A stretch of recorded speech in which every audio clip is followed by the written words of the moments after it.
बिस्मिल्लाहिर्रहमानिर्रहीम। औक़ात नमाज के मुताल्लिक़ गुफ्तगू जारी थी। नमाज असर का वक्त ज़ोहर के वक़्त के निकलने से गुरूब आफ़ताब तक है, लेकिन सूरज के ज़र्द होने के बाद असर का वक़्त मकरूह हो जाता है, लेकिन नमाज अदा ही होती है। अगर किसी शख्स की असर की नमाज किसी वजह से रह जाए और वो सूरज गुरूब होने से 2 मिनट पहले नमाज की नियत करे, अभी उसने 1-2 रकतें पढ़ी, दरमियान में सूरज गुरूब हो गया, तो वो अपनी नमाज को जारी रखे, उसकी ये असर की नमाज अदा होगी, क़ज़ा नहीं होगी। नमाज मग़रिब का वक़्त गुरूब आफ़ताब से गुरूब शफ़क़ तक है।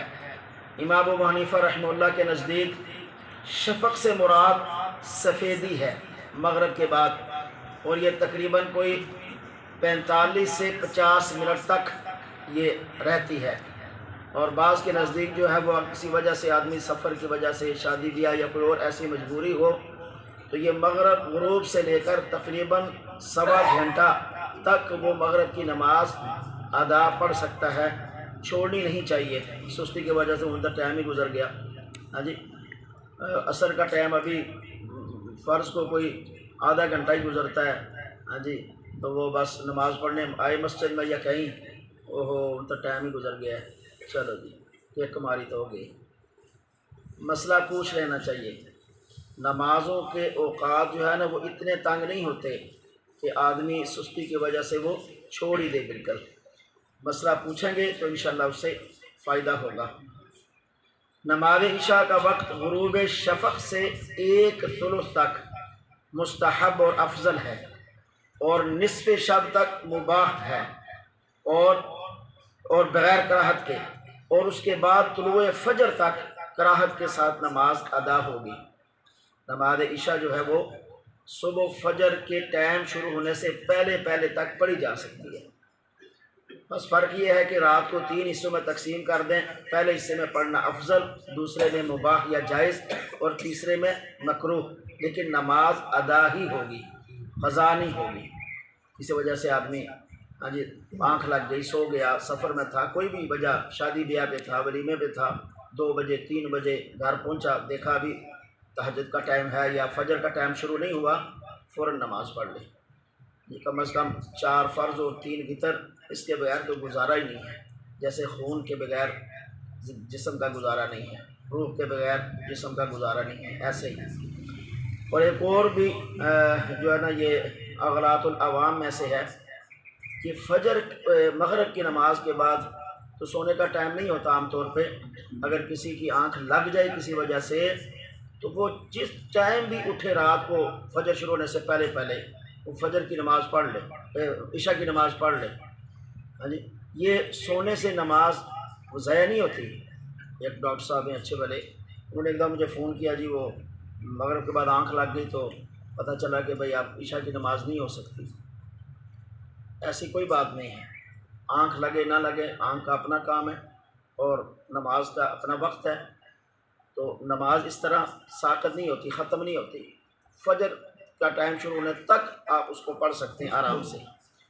नमाज वितर का वक्त इशा के ताबे है, जो इशा का वक्त होगा वही वितर का वक्त होगा।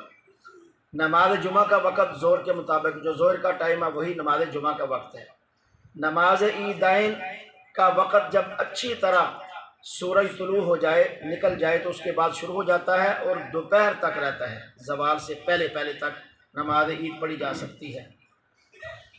इमाम साहब जब अरबी खुतबा दे रहे हों तो तब सुन्नतें पढ़ना मकरूह है।